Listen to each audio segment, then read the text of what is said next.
Alors, quelle est donc cette carte, Carole? Alors cette carte, un petit peu terrible, c'est la carte des mémoires de suicide. Donc régulièrement, j'accueille des gens dans leur famille, il y a eu des suicides. Et régulièrement, en fait, ces suicides se transmettent et se reproduisent de génération en génération.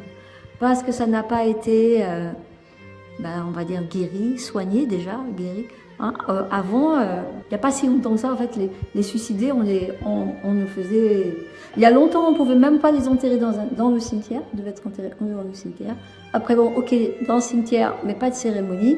Bon, maintenant, quand même, on fait des cérémonies pour les gens qui se sont suicidés. Mais c'est quand même un poids très très lourd et ça a un impact. Il y a des chances pour que ça se reproduise. Si c'est pas honoré, soigné, guéri, parlé, si c'est un secret, là c'est encore pire. Hein. Ça a beaucoup de poids, le suicide.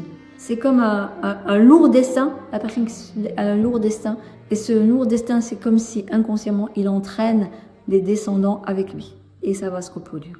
Donc c'est très important quand il y a des suicides dans la famille, d'aller voir, d'aller explorer, d'aller honorer, sans jugement. Vraiment sans jugement, mais de faire de la place à ça, offrir de la lumière à cette histoire, pour qu'elle puisse vraiment se clôturer et ne pas se recommencer.